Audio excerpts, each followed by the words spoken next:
Bonjour à tous, merci d'avoir choisi ce sujet. Je sais que le programme est très riche cette année et tous les sujets sont intéressants. Moi je suis venu vous parler d'Impact Framework. Et avant de commencer, alors je ne sais pas si les gens au fond voient bien les slides, je zoomerai pour les démos tout à l'heure. Deux chiffres que j'ai repris du ministère de l'écologie en France, l'émission des softwares, c'est 2,5% en émissions de gaz à effet de serre et 10% d'électricité consommée, à peu près. D'accord ? Si vous avez joué un peu avec tout ce qui est l'IA générative, faut savoir qu'aujourd'hui, quand vous utilisez ChatGPT, 1000 textes générés, c'est 42 watts d'énergie consommée. D'accord ? Votre télé, par exemple, c'est 80 watts pour 1 heure d'utilisation. Et si vous faites Mumuse avec Midjourney, donc c'est Stable Diffusion qui propose la génération d'images, on est à peu près à 3 kWh. D'accord ? Votre frigo à la journée, c'est 1 kWh. Donc imaginez à l'échelle mondiale, tous les gens qui s'amusent avec Midjourney, ça génère énormément d'énergie. Et donc parmi vous, qui est déjà sensibilisé à la mesure d'empreinte ou a déjà fait des mesures d'empreinte sur des sites web, sur des softwares, sur du back-end, sur de l'ops? Super. Moi, c'est Ludovic Dussard. Je fais partie d'une société assez jeune qui s'appelle Zatsit. On a 1 an d'existence. On est une néo-ESN. À côté de ça, je suis mainteneur à SyncAPI, qui est une initiative open source pour documenter des architectures événementielles. Je suis globalement un fanatique de l'open source. J'utilise l'open source et j'y contribue, évidemment. Vous pouvez me retrouver si vous voulez sur Twitter, LinkedIn. Et si Zatsit vous intéresse, si vous voulez voir ce qu'on fait, on a le site web, le Twitter. On a un blog qu'on alimente avec des articles tech et aussi sur des sujets plutôt green. On va essayer de pousser pas mal d'initiatives autour de l'éco-conception et du green sur ce blog. La mesure d'impact énergétique ou carbone, elle est un peu complexe. On utilise tous des softwares, ils sont assez hétérogènes en termes de technologie. Il faut mesurer tout ce qui est consommé par l'infrastructure, par le web. Aujourd'hui, il y a une panoplie d'outils qui permettent de faire de la mesure. Je vous en ai listé quelques-uns. Les plus connus sur le web, ça va être du EcoGradder, du Green IT Analysis, du WebSec Carbone. D'ailleurs, sur notre site, si vous avez la curiosité d'aller voir, on a une métrique de consommation énergétique, de consommation CO2, pardon. Et puis il y a des gens qui font de l'infra, scaphandre, c'est assez connu. Donc voilà, il y a énormément d'outils aujourd'hui qui fleurissent dans la communauté. Nous, on a commencé à y travailler chez Zatsit. On est en train de construire 2 référentiels. On a un repo open source, dessus on a un repo awesome, pour les gens qui connaissent, ça permet de lister des outils assez communs et qui ont pris dans la communauté. Nous, ce qu'on veut faire, c'est pas réinventer une liste d'outils green ou un référentiel d'outils green. Ce qu'on veut faire, c'est reprendre les outils qui sont déjà listés dans d'autres référentiels, les tester chez nous, se faire des convictions, faire des règles sur le blog ou des tutos de mise en œuvre si demain vous mettez ça en place dans vos entreprises. D'accord ? Donc ça, c'est le premier outil, c'est la capture que vous voyez à gauche. Le deuxième outil qu'on est en train de déployer, c'est un landscape qui est issu en fait de la CNCF, où on veut pouvoir centraliser l'intégralité de ces outils, l'intégralité des certifications autour du green, les labels qu'on peut essayer de décrocher vis-à-vis des entreprises. Donc moi aujourd'hui, je vais vous présenter Impact Framework. On a un autre sujet cet après-midi sur Cloud Carbon Footprint. Cette initiative-là, elle sera open source si demain vous voulez enrichir le landscape avec des outils. Donc on a mis aussi nos petits copains d'AXA, ont sorti un outil très sympa qui s'appelle DailyClean, qu'on a voulu cartographier dans cet outil-là. Donc voilà, on va essayer de maintenir ce référentiel-là pour que chacun puisse s'y retrouver.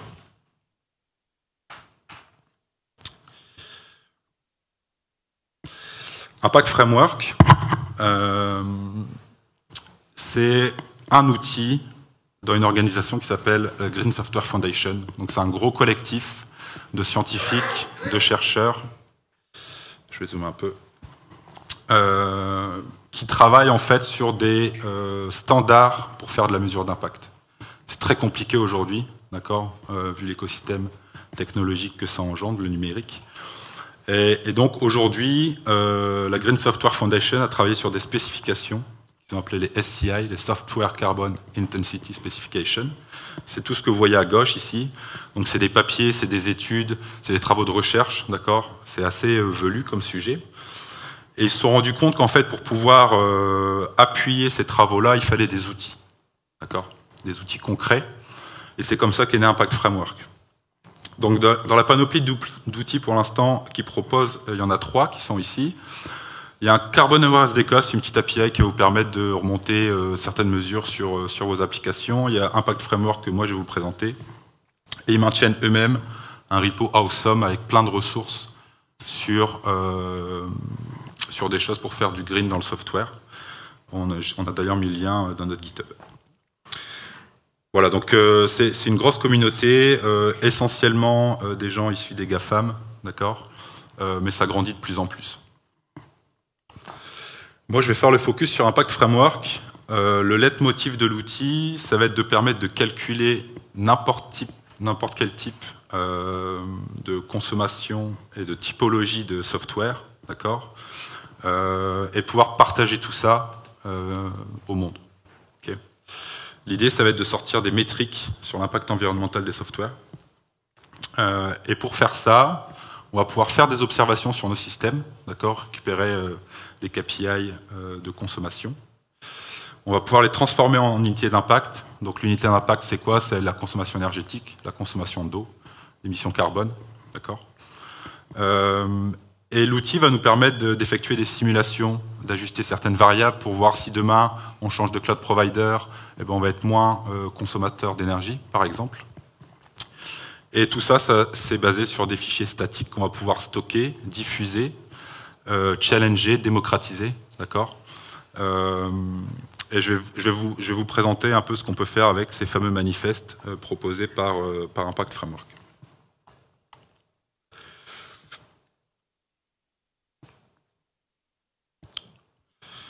Normalement, j'aurais dû avoir de la connexion. Ok. Donc il y a 3 concepts majeurs sur Impact Framework. Ça, c'est la documentation de l'outil. On va travailler essentiellement avec une CLI, d'accord, un outil en ligne de commande. Est-ce que vous voyez bien dans le fond? Ça va, c'est lisible?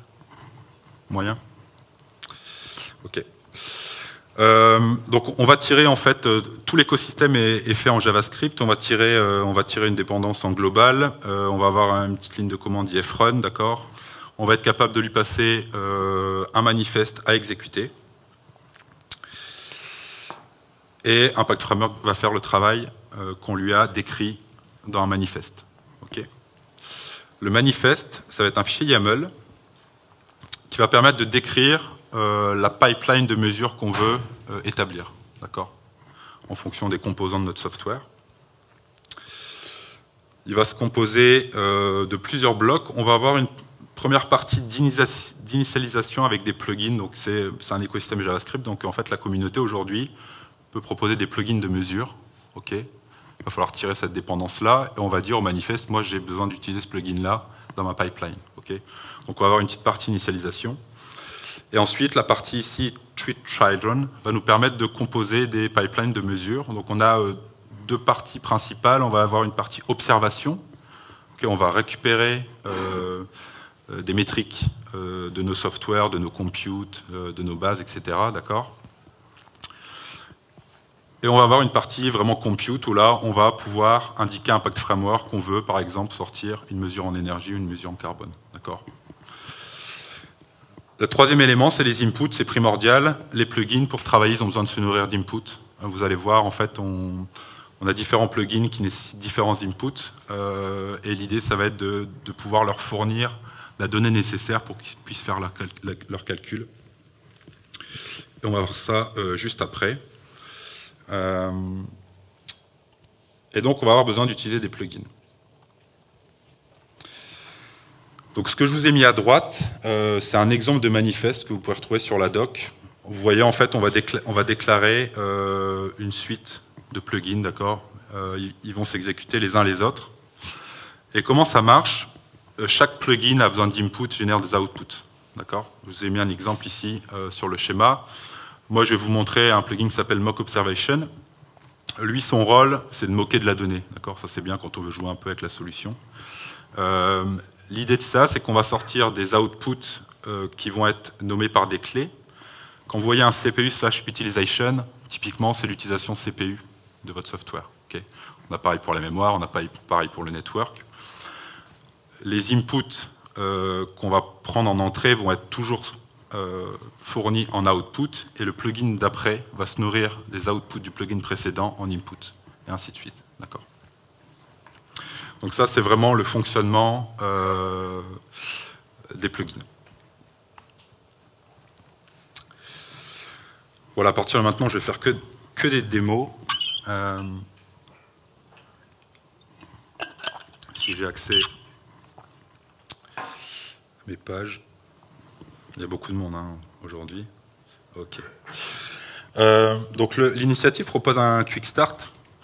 Moi, ce que j'ai fait, c'est que j'ai déjà tiré la dépendance Impact Framework. Donc c'est un npm install-g Green Software Foundation/if. Il nous propose un petit manifeste qui est ici. Et c'est vraiment un manifeste assez simple. On a un plugin de déclarer, vous voyez ici, c'est un plugin qui permet de faire du coefficient sur un input. D'accord. Donc ce que va faire ce manifeste-là, il ne fait pas de mesure du tout là. Ok. Il a besoin de se nourrir d'un input CPU-utilization et il va multiplier par 2 sa valeur pour générer un output avec un tiret double. Ok. Et donc, on configure le pipeline, on lui dit, moi j'ai envie de computer mes données en input avec ce plugin-là, d'accord. Et on lui donne forcément des inputs pour qu'il puisse travailler. Donc aujourd'hui, d'ailleurs, il y a des petits bugs sur la doc, hein, d'accord, on n'est pas aligné avec l'input là, ça aurait dû être un tiret. Normalement, ces deux CPU/utilization 20 et 80 devraient être doublés quand j'aurai exécuté le manifeste. Donc moi, ce que j'ai fait, c'est que j'ai corrigé déjà l'exemple. Pardon. J'ai corrigé l'exemple sur la doc. Ok. J'ai repris le manifeste en ayant opéré les petites corrections. Donc en fait, j'ai changé le slash par un tiret, comme ça va un peu mieux marcher. Et donc ce que je vais faire, c'est que je vais exécuter Impact Framework pour vous montrer un peu ce qui se passe. Donc la seule chose qu'on a besoin de faire, c'est ifrun -m pour mon manifeste. On lui passe le manifeste. Ok. Lui, il va travailler. Donc là, c'est très statique, hein, d'accord. Et ce qu'il a fait, le retour de ifrun nous résume toujours le contenu du pipeline initial, configuration des plugins, les inputs. Et ça permet vraiment demain de pouvoir partager ce manifeste-là justement à n'importe qui puisse le réexécuter de manière autonome. Et donc là, ce qu'on voit, c'est que le plugin a fait son travail. Il m'a pris cet input-là, d'accord, qui est présent ici, mais qui revient en output. Et il l'a multiplié par 2 pour me générer un nouvel output. Ok. Bon, pour l'instant, c'est assez trivial, mais ça vous permet de voir un peu comment fonctionne ifrun. Donc ça, c'est sympa. Nous, dans la vraie vie, on a besoin vraiment de récupérer la conso des computes qu'on déploie sur nos cloud providers. D'accord, c'est important. Donc, il existe aujourd'hui des plugins communautaires. Il y a des importeurs pour AWS, il y a des importeurs pour Azure. Si vous faites du Datadog, on est capable de remonter énormément de métriques sur la consommation de nos machines, de notre réseau, de nos disques, etc. D'accord. Il existe toute une palempée de plugins pour la partie observation. D'accord. On va générer de l'input pour la partie calcul qui va venir après le pipeline. Moi, pour ces démos, je vais utiliser donc le plugin Mock Observation. Ce truc-là, il est fourni par Impact Framework, c'est built-in au tooling, et il va vraiment permettre de générer nos propres inputs pour faire des tests, des essais. D'accord. Donc, mes démos vont être basées sur du mock, parce que j'ai pas envie de tirer, d'utiliser déjà des API pour amener de la donnée. C'est pas très green, ça. mais sachez qu'en conditions réelles, on peut vraiment récupérer des vraies métriques et s'en nourrir. J'ai mis la doc de mock observation dans mon repo. Donc vous verrez, je vais vous montrer quelques docs de plugins, ils sont toujours structurés de la même manière. Ce plugin-là, pour s'en servir, on a toujours ici un petit snippet de comment s'en servir, c'est assez sympa, donc il faut l'initialiser forcément, sinon IFrun ne saura pas s'en servir. Lui, ce qu'il va faire, c'est qu'il va être capable de générer du time series, donc des inputs en fonction des timestamps qu'on va lui configurer. Quand on fait de la mesure, on va à un instant T en fait, prendre des empreintes d'impact toutes les 60 secondes pendant une durée déterminée. D'accord ? C'est ce qu'on cherche à avoir. Donc là, on va lui dire qu'on veut générer des inputs sur une période de temps donnée. D'accord ? Ici, on est pendant 10 minutes, toutes les 60 secondes, on va venir générer un input.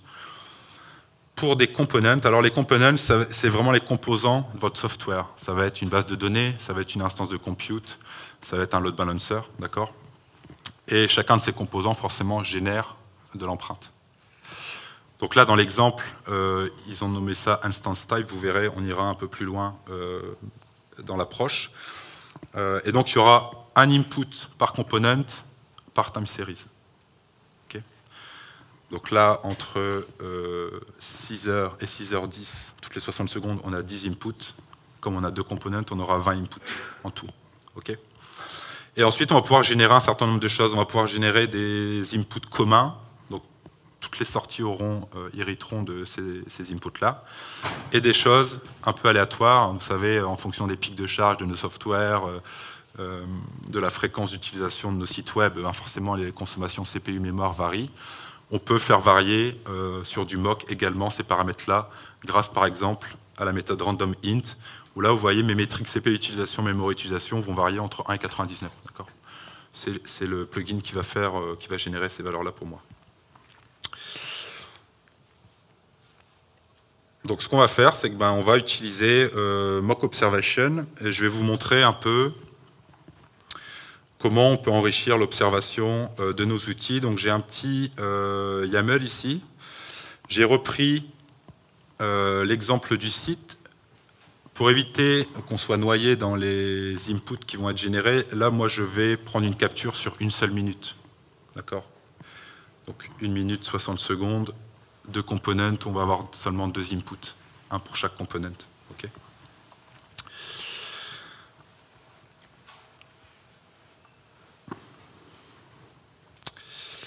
Et donc, je vais exécuter mon manifeste. Donc, je vais faire un ifrun-m. Mon pipeline, il s'appelle observe.yaml. Je peux zoomer un peu si vous voulez. C'est mieux. Et donc, ce qu'a fait Impact Framework, c'est qu'il m'a généré, enfin Mock Observation, pardon, il m'a généré des inputs. C'est ce qu'on lui demande, d'accord ? Donc, on a, sur cette période-là, du 6/7/2023, un input pour l'instance type A, c'est le premier component qu'on a déclaré là dans la configuration du plugin. On a une métrique CPU utilisation à 98%, là, à mon avis, ça tabassait sur l'usage.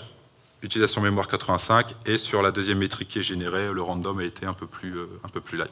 D'accord ? Donc ça, c'est pas mal, ça nous permet d'avoir quelques inputs pour tester les autres plugins de compute, etc. Quand on fait du cloud, il nous faut des métadonnées sur les cloud providers, d'accord ? Parce qu'on utilise des computes, ils ont des noms un peu particuliers, mais on ne sait pas ce qu'il y a derrière, d'accord ? C'est souvent des machines mutualisées avec des vCPU. Et donc, dans la partie observation, on a aussi un plugin qui permet de récupérer les métadonnées d'un cloud provider.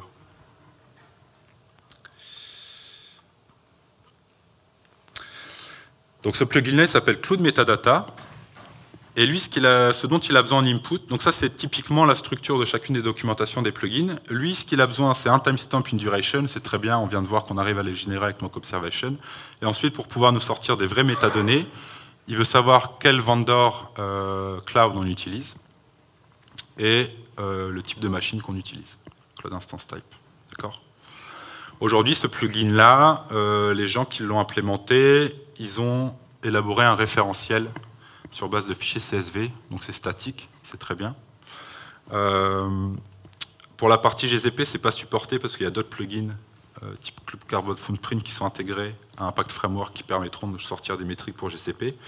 Mais si je vous montre à quoi ça ressemble ce CSV, c'est un gros fichier plat avec la typologie de chaque type d'instance, okay, les CPU utilisés, etc.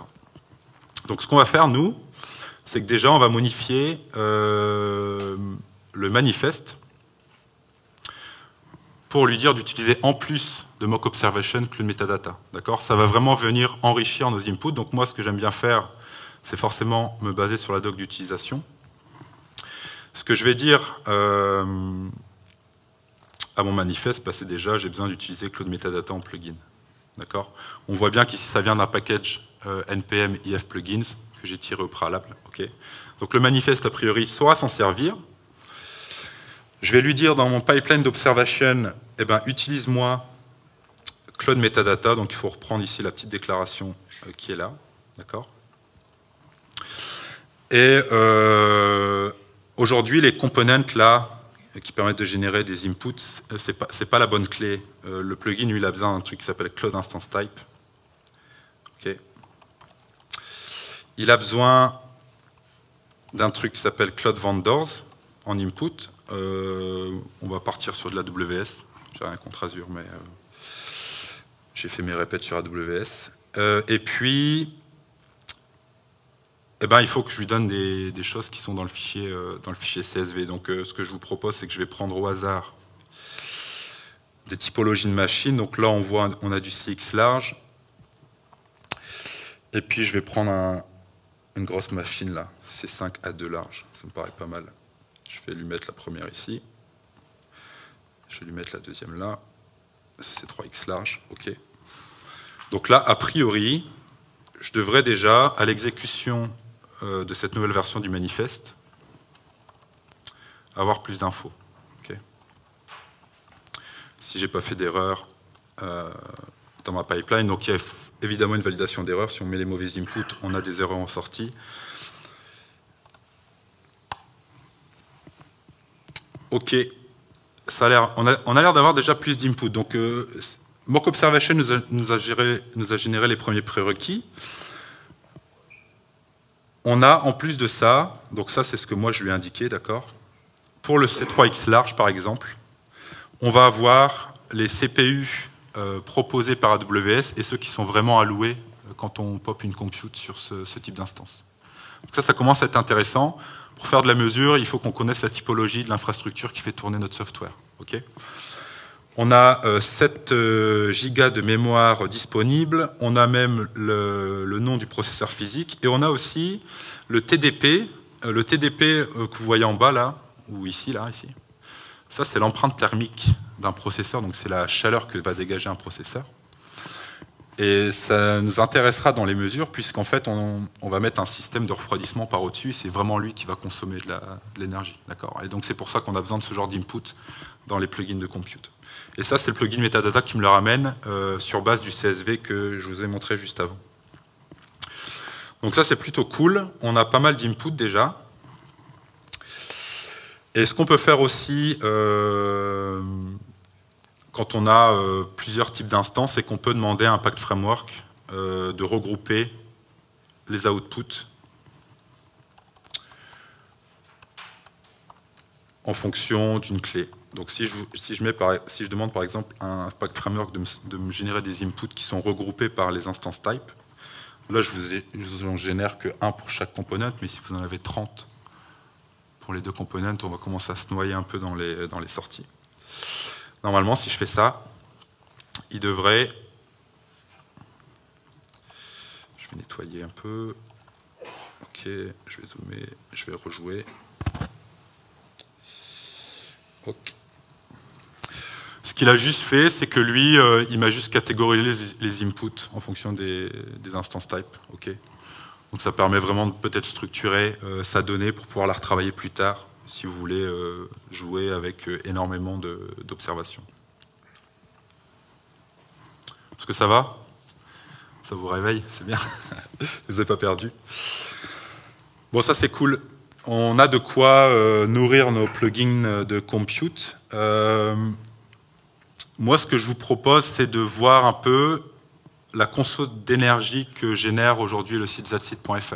Il faut savoir, aujourd'hui, le site il a été designé avec un WordPress, d'accord ? Sauf qu'aujourd'hui, on a généré statiquement les fichiers, on les a déposés sur un bucket GCS, donc on est sur une infra sans serveur. C'est juste le bucket public qui nous sert les fichiers du site. Mais ce que moi j'ai fait, j'ai créé un pipeline d'énergie avec Mock Observation toujours, qui simule ce qu'aurait été l'infra du site Zatsite si on avait utilisé un WordPress en tant que serveur sur la prod. D'accord ? Donc j'ai deux components. J'ai une compute qui fait tourner le WordPress et une base de données avec un php-myadmin, d'accord ? 2 CPU, 2 gigas de mémoire. Et la deuxième component type, là, c'est ce qui pourrait être un reverse proxy, d'accord ? Un CPU, 1 giga de mémoire disponible. Je vais utiliser pour Cloud Metadata, cette fois-ci Azure, puisqu'AWS ne proposait pas des machines similaires à ce qu'on aurait pu avoir, nous, si on avait fait du WordPress sur GCP. On est en France, je génère des inputs sur la partie network pour les simulations qui vont arriver après. Et puis j'ai un certain nombre de plugins que j'ai préconfigurés pour gagner un peu de temps sur ma live démo. Et donc en fait, sur ma pipeline, j'ai 2 enfants. Je vais lui demander de calculer une première chose, c'est la consommation énergétique de mon website WordPress, d'accord ?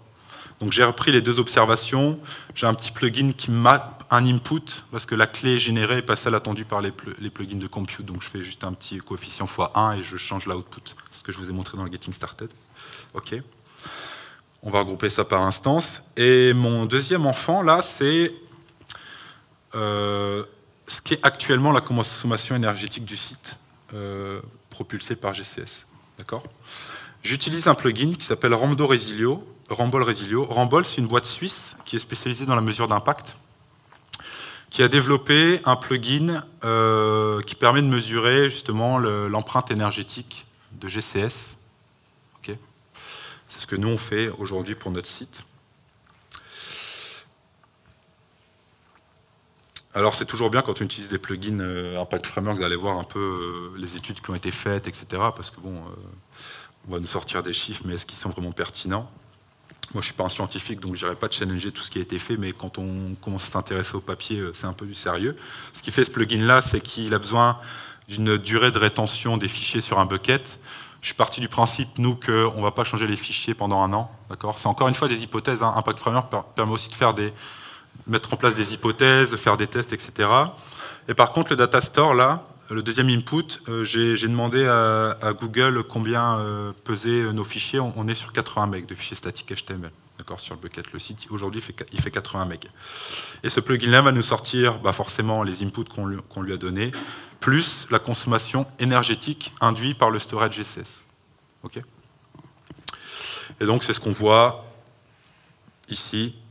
Donc, cette duration-là, c'est du 1 an. Le storage data store, donc c'est en gigabits. Moi, j'ai mis 78 MB. Donc ça, c'est très bien. Et on veut faire de la mesure d'empreinte énergétique. Et donc, pour faire ça, on va utiliser des plugins de consommation mémoire. Alors, je n'ai pas de démo sur les métriques d'émissions carbone. C'est un peu plus tricky avec Impact Framework. J'aurais pas eu le temps. Donc, on va faire que de la mesure d'énergie. Ce plugin-là, qui va nous sortir l'énergie consommée par la mémoire, il se base sur un input qui est l'énergie par gigabit consommé. C'est un coefficient qui est issu d'une grosse étude de cas qui est présente ici. Donc ce qui est pas mal, c'est que dans les docs, on a aussi le cheminement de pourquoi c'est cette valeur-là. Si ça vous intéresse, je vous invite à aller consulter. Moi, je vais garder la valeur par défaut, je n'ai pas besoin de la changer. Les inputs dont il a besoin, on sait les générer là, aujourd'hui. C'est ce que je viens de vous montrer. Et dans les documentations, on a aussi les formules qui vont être effectuées par les plugins de mesure d'empreinte. Donc ça, c'est intéressant. Comment ça s'utilise, ça ? Bon, on déclare le plugin. C'est encore un plugin porté par Impact Framework. Et puis, on va venir le mettre dans nos pipelines. D'accord. Donc je vais en utiliser 3. Je vais en utiliser un qui va sortir la consommation d'énergie pour la mémoire, un pour le network, un autre qui a été implémenté par une boîte qui s'appelle TIDS, qui sort l'empreinte énergétique du CPU. D'accord. Comme ça, on aura ces 3 composantes-là. Et le dernier, c'est celui-là, le Software Carbon Intensity de l'énergie. En fait, ce plugin, ce qu'il fait, c'est qu'il va venir voir si s'il y a au moins un de ces 3 inputs-là dans la pipeline, et si c'est le cas, il va sommer les énergies pour avoir vraiment une somme de toutes les énergies consommées par cette infrastructure-là. Ok, donc moi j'ai déjà préparé les plugins. Ce que j'ai juste à faire, c'est dire à ma pipeline, maintenant que je suis capable de générer assez d'inputs pour que tu puisses travailler, eh bien, tu vas m'exécuter une conso d'énergie mémoire, de network. Donc ça, c'est des clés que j'ai déclarées au niveau de l'initialize, et CPU energy. Et puis, j'ai envie de sommer ces 3 métriques pour avoir vraiment la consommation énergétique au global. Et ça, c'est un plugin que j'ai déclaré en tant que SCI Energy. Donc là, ma pipeline, elle est finie, d'accord, pour la partie WordPress. Celle du site statique, elle est déjà prête. Et on va voir ce que ça donne. Alors, exploiter une sortie YAML en terminal, c'est pas ouf, d'accord. Impact Framework permet aussi d'exporter ça dans un fichier YAML dédié. Donc moi, ce que je vais faire, c'est que je vais faire du ifrun. Le manifeste, il s'appelle energy.yaml, d'accord. Et je vais lui demander, avec un paramètre "-o", de sortir ça dans un fichier que je vais appeler result.yaml. Donc là, il va travailler. J'ai quelques warnings, c'est normal. C'est encore l'outil est encore en cours de développement et bouge au passage pas mal en ce moment. Donc voilà, j'ai un nouveau fichier result.yaml qui est apparu ici, qui me reprend l'ensemble des initialisations de plugins. Donc là, ce que j'ai fait, c'est que moi, pendant 10 minutes, toutes les 60 secondes, je génère des inputs pour mes 2 composants. Donc je vais avoir 20 sorties. D'accord? Ok. Là, on a encore la composante des pipelines. Je les range par Cloud Instance Type. Les inputs, c'est ceux que je vous ai montrés juste avant. D'accord? Et là, ce qui va être intéressant, c'est que je vais avoir des nouveaux outputs, notamment les 4 derniers ici. D'accord? On est sur des kilowattheures sur la métrique qui sort. D'accord? Donc là, en fait, sur la consommation mémoire, là, pour ce time series-là, qui m'a généré une conso mémoire aléatoire de 30%, d'accord? On n'est même pas à 1 watt. Par contre, sur la conso énergétique, on est à 2 watts. Sur la consommation en énergie, pour l'instant, on est à 0,6 watts. Okay. L'énergie globale de ces 3 composantes-là, on est sur du 2,5 watts pour 1 minute de run de ma compute qui maintient le WordPress. D'accord? Une seule minute, 2 watts. Si je prends la partie reverse proxy, sur ce premier thème series, on serait... Alors je vais cacher ça. Donc c'est assez verbeux, effectivement, je vous l'accorde. On serait à 2 watts 2 versus, je crois, 2 watts 6 juste au-dessus. Donc on est déjà à 5 watts juste pour 1 minute sur ces 2 composants-là. Donc ça, c'est intéressant, c'est toujours à challenger, effectivement. Et si je regarde maintenant la deuxième pipeline, là, mon deuxième enfant, donc ça, c'est ce qui a été implémenté par Rumble. Pour 1 année de stockage sur GCS en 100 serveurs, exposition publique, on serait à 11 watts de consommation énergétique. Ok. Pour les gens qui n'avaient pas encore de conviction sur le 100 serveurs, c'est des premières métriques. Encore une fois, je ne dis pas que c'est les vrais chiffres aujourd'hui. Moi, j'ai tendance à m'appuyer sur leurs études et sur ce qu'ils ont mené comme travaux. C'est déjà assez révélateur. Okay. Sur le serveur versus son serveur. Donc ça, c'est très bien. On a des métriques, on a des outputs, on a des choses plus ou moins exploitables. Et nous, ce qu'on aimerait faire, je vais dézoomer, ok. Nous, ce qu'on aimerait faire maintenant, c'est visualiser ça. On fait du time series, plutôt cool, on aime bien avoir des graphiques pour voir un peu l'évolution de nos consommations.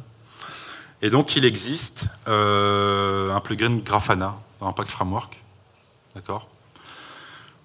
Ce que va permettre de faire ce plugin-là, on est reparti. Hop, je vais zoomer là-dessus. Hop, hop. Donc le Grafana Exporter, c'est un plugin parmi tant d'autres qui est issu d'un repo communautaire. Lui, sa configuration, elle est assez simple. Alors, je l'ai ajouté à la pipeline que je viens de construire avec vous, en bout de chaîne, d'accord, donc il va se nourrir de tout ce qu'il y a eu avant, pour pouvoir exporter en output un fichier CSV exploitable par Grafana. Donc, ce qu'on a besoin de lui dire, c'est génère-moi en colonne les métriques, les inputs que tu as dans la pipeline. Donc là, j'ai pris les instances, les deux instances là qu'on a déclarées ensemble, forcément la timestamp et la somme des énergies consommées pour chaque input. D'accord. Donc ça, c'est ma pipeline qu'on va jouer ensemble. Je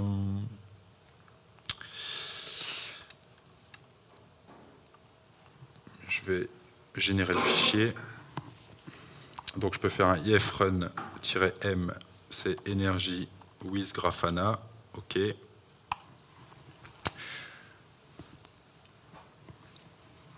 il travaille un peu parce qu'il est en train de générer un CSV. J'ai pas encore le retour. OK. A priori, ça s'est bien passé. Normalement, j'ai un fichier qui s'est généré dans mon Grafana data. OK. Bon, je vous montre que quelques lignes, mais globalement, ce qu'on a séparé par des virgules, c'est l'instance, la time series, la duration et l'énergie pour chaque point qu'on va essayer d'afficher. D'accord ? Ça, on va le faire manger à Grafana. J'ai un Docker Compose qui me bootstrap un Grafana dans le projet et qui, en fait, lit mon volume à la volée. D'accord ? Donc le fichier que je viens de générer, il est déjà sur le volume Grafana. Pour les gens qui ne connaissent pas Grafana, c'est cette super outil open source qui permet de construire des dashboards sur énormément de typologies, notamment du time series. Donc nous, c'est ce qui nous intéresse. La Green Software Foundation et Impact Framework fournit déjà un dashboard pour Impact Framework et les mesures énergétiques ou carbone. Ils ont déjà travaillé sur le sujet.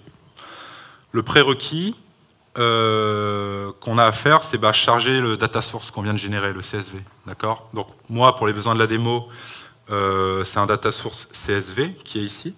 D'accord ? Donc je vais lui ajouter, je vais l'appeler that site energy, puisque c'est la mesure d'énergie du site.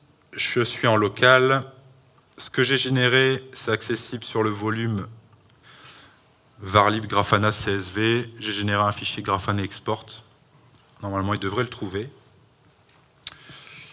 Ce qui n'est pas le cas. Ça, c'est l'effet démo. Alors, je pense qu'il faut juste que si j'arrive à dézoomer. OK. Il faut juste ici...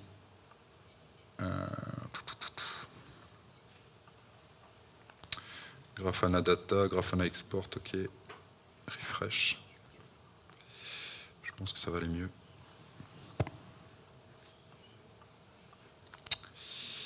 Data source, site energy, OK. Est-ce que tu me le trouves? Toujours pas. Message file varlib, Grafana, Grafana export.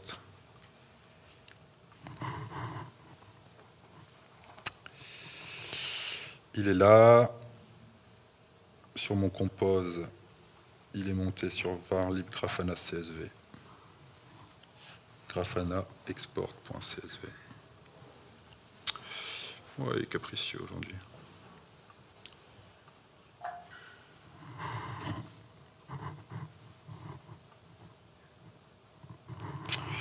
OK.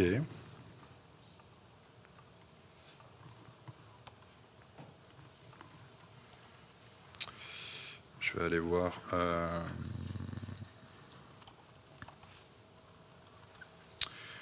Pourtant, je pense que.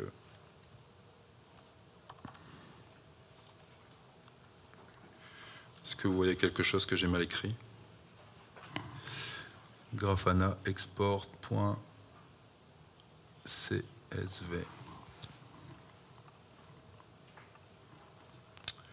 Il veut pas, hein, décidément.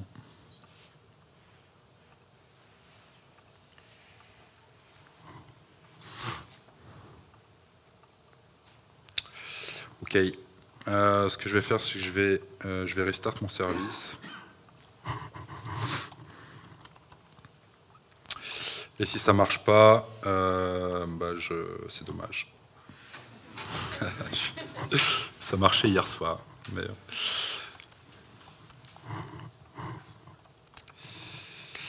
Ok.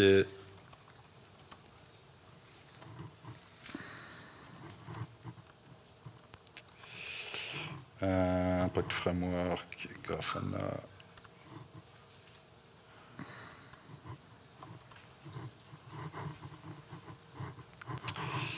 Il est là.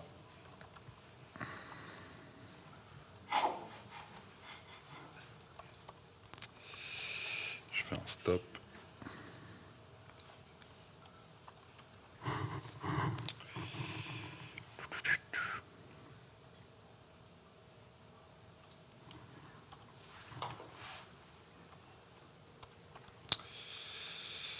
Ah là là, je vous jure.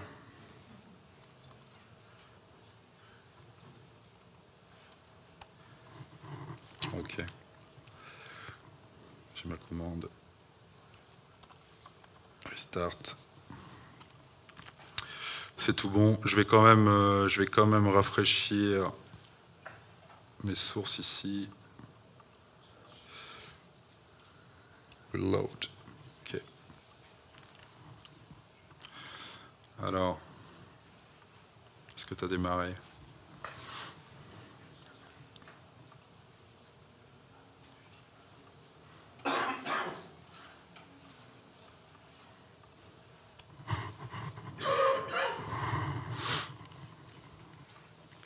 En fait, on a beau jouer 10 fois ces confs le jour J, ça marche jamais comme on veut.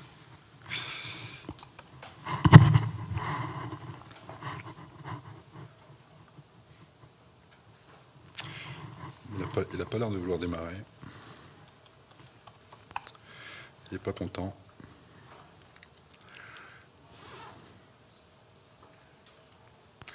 Donc, demain, comment on se projette avec ce genre d'approche? Les time series, on peut les générer régulièrement, en live, avec des API, etc. On peut brancher un Grafana sur ces métriques-là pour avoir vraiment en temps réel ces métriques-là qui vont apparaître. Et si ça ne marche pas, déjà s'il démarre, j'aurais peut-être un contournement. Ouais. Au niveau des inputs, est-ce qu'on veut prendre, est-ce que tu as des plugins déjà OpenTelemetry pour récupérer tout ce qui est APM et autres Télémétrie, on en collecte déjà tellement. Pas sûr. Mais aujourd'hui, en fait, il propose un SDK pour faire de l'implémentation de plugins. Donc c'est assez facile de fournir ses propres plugins.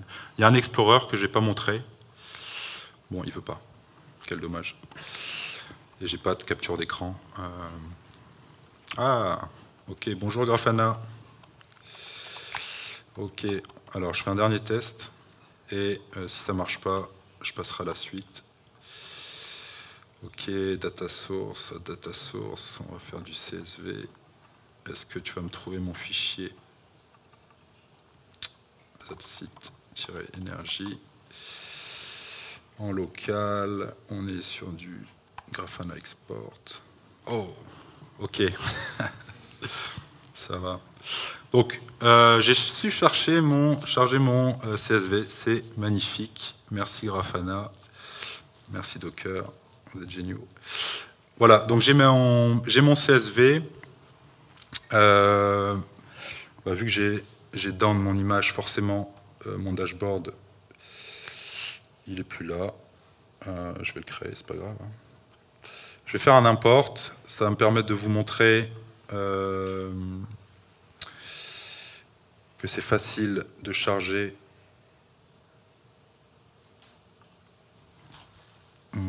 Talk, iftalk. Ok, on est là. Impact Framework. Source, Grafana dashboard.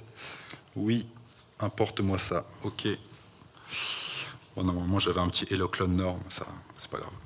Donc, vous voyez qu'en fait, par défaut, ce dashboard, il propose 2 encarts, émissions CO2 et énergétique. Et moi, ce que je vais lui dire, donc, on a dit à Grafana, récupère-moi les timestamps, c'est du time series. L'énergie, c'est un nombre. Et instance type, ça va être mes courbes.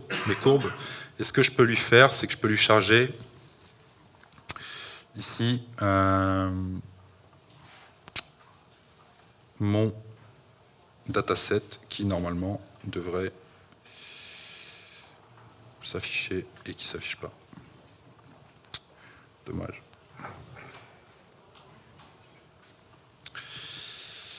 Je fais refresh. Ok, et je peux pas zoomer dessus là.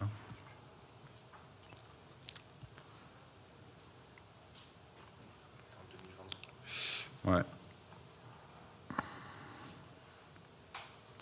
Non, moins 5, ok. Bon, je suis désolé, il me reste plus beaucoup de temps.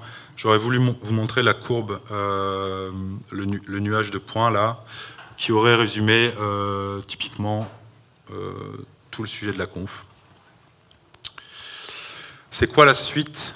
Impact Framework. Aujourd'hui, le tooling, il bouge beaucoup. L'idée, c'est de vous faire des convictions, de l'essayer, d'essayer les plugins comme ce que je viens de vous montrer, potentiellement en proposer des nouveaux. Constituer vos propres manifestes. On est en octobre, c'est l'Octoberfest. N'hésitez pas à contribuer sur ce genre d'initiative. Ça fera avancer tout le monde. Et je vous remercie. Le QR code, c'est l'open feedback. Je suis désolé pour le petit raté de fin de talk. Et voilà, merci à tous pour votre attention.